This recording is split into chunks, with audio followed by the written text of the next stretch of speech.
नमस्कार दोस्तों, मैं विजय प्रकाश बिंद आपका अपने यूट्यूब चैनल स्टडी रूम में स्वागत और अभिनंदन है। चलिए दोस्तों शुरू करते हैं आज का नया वीडियो। दोस्तों आज हम लोग पढ़ने वाले हैं कि घातों का रूपांतरण कैसे किया जाता है। तो चलिए शुरू करते हैं। तो पहले हम देखेंगे कि जैसे ए पावर क्या है, एम है। अब पहले हम लोग जान लेंगे कि वास्तव में है ये क्या। तो ए इसको क्या कहते हैं, इसको हम कहते हैं आधार। क्या कहते हैं? आधार या तो बेस। ठीक। जो यहाँ पर होता है उसे क्या कहते हैं? घात या तो पावर। ठीक। अब चलिए आगे देखते हैं। तो अगर इस रूप में है कुछ ए पर एम इंटू ए पर एम, तो जो अगर आधार सेम है तो क्या करेंगे, इनके घातों को हम जोड़ लेंगे। आधार सेम हो और जो घात है अलग अलग हो, तो एम प्लस एन, तो इनके हम घातों को हम क्या कर लेंगे, जोड़ लेंगे। कुछ भी हो अगर आधार सेम है तो इनके घातों को हम जोड़ लिया जाता है। ठीक है, इतना आप ध्यान में रखिएगा। एक और देखते हैं। अगर क्या हो, यहाँ पर एम है और यहाँ पर बी एम एन है, ए पर एम इंटू बी पर एन। तो अगर यहाँ पर क्या है, आधार अलग अलग है और घात सॉरी आधार अलग अलग है और घात सेम है। अगर घात सेम होगा तो क्या करेंगे, हम यहाँ पर इनके आधारों का क्या कर लेंगे, गुणनफल कर लेंगे, यानी गुणा कर देंगे। तो a इंटू बी हो जाएगा। अब इनके घातों को हम यहाँ पर लिख देंगे। ठीक, इस तरीके से आधार क्या हो अलग अलग और घात सेम हो यानी वही हो, तो इस तरीके से हम लिख सकते हैं। ठीक है। एक चीज और देखिएगा, ए पर क्या है, एम है, इंटू बी पर क्या है, एन है, सॉरी एम है। तो यहाँ पर क्या है, ए पर एम है और बी पर एम है। तो इसका घात क्या है, सेम है ना, अंश का घात सेम है और हर का भी घात सेम है। तो इस तरीके से अंश बट्टे हर लिख करके उनके घात को हम इस तरीके से लिख सकते हैं। होल घात हो जाता है, यानी पूरे घात पर हम लिख सकते हैं। ठीक है।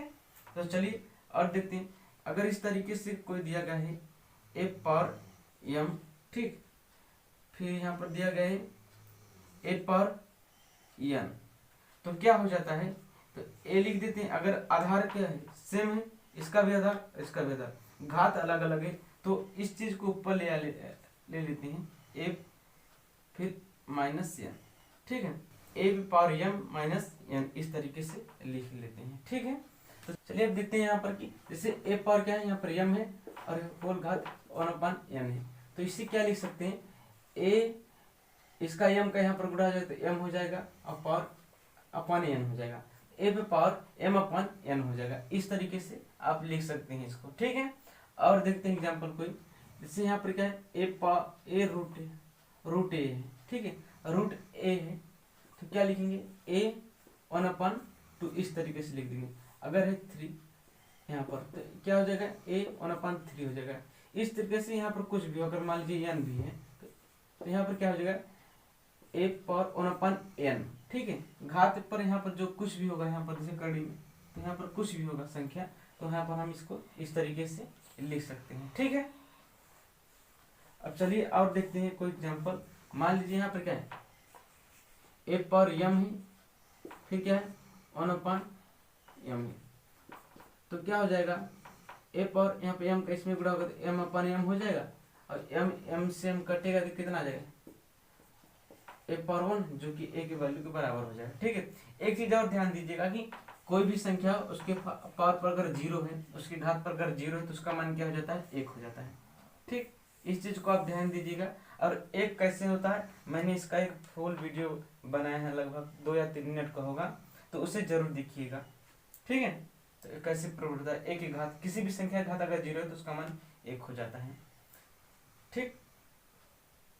और एक चीज ध्यान दीजिएगा, जैसे यहाँ पे क्या है, एक्स स्क्वायर है और यहाँ पर कोई संख्या पी है।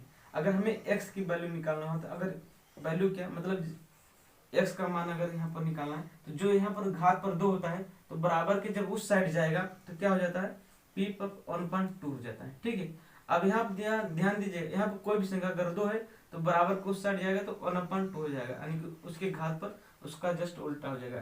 कोई भी संख्या क्यों ना, अगर 10 है मान लीजिए, तो यहाँ पर p है, तो अगर हमें यहाँ पर x से 10 को उस साइड ले जाना होगा तो क्या हो जाएगा, p के घात पर 1/10 हो जाएगा। तो इस चीज को आप जरूर ध्यान दीजिएगा। ठीक है। एक चीज और ध्यान दीजिएगा, अगर मान लीजिए यहाँ पर क्या है, m है और फिर क्या है यहाँ पर n है और यहाँ पर a है। ठीक है। तो इसको हम क्या लिख सकते हैं, a पर 1/m n। ठीक, इस तरीके से आप लिख सकते हैं।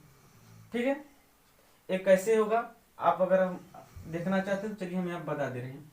जैसे a, इसको क्या लिखते हैं, 1/n लिख सकते हैं। ठीक है, और इस चीज को क्या लिख सकते हैं, 1/m लिख सकते हैं। तो अभी आपको कहाँ बताया हूँ कि जो यहाँ पर क्या होता है, इसका गुणा हो जाता है। जब गुणा करेंगे तो क्या हो जाएगा, a 1/m इंटू n हो जाएगा। इसका इसमें गुणा हो जाएगा, एक का एक में इसमें गुणा, n का इसमें गुणा। ठीक है, तो प्रूव्ड हो गया ना। चलिए एक एग्जांपल और देखते हैं। जैसे मान लीजिए क्या है, a पर m है और फिर क्या है यहाँ पर n है। ठीक, तो यहाँ पर क्या हो जाता है, a इसके घातों का गुणा हो जाता है, m इंटू n हो जाता है, m इंटू n। ठीक, तो इसको इस तरीके से हम लोग लिख सकते हैं। चलिए आगे देखते हैं और एग्जांपल। अगर मान लीजिए क्या है, a पर m है और फिर क्या है n है, तो इसका क्या हो जाता है, हम इस तरीके से चेंज कर सकते हैं, a m पर m, इस तरीके से आप इसको चेंज कर सकते हैं। ठीक है, इस चीज को ध्यान दीजिएगा। ओके, अगर ये वीडियो आपको पसंद आए तो प्लीज हमारे चैनल से जुड़िए और ज्यादा से ज्यादा इसे लाइक और शेयर करिए। धन्यवाद, जय हिंद।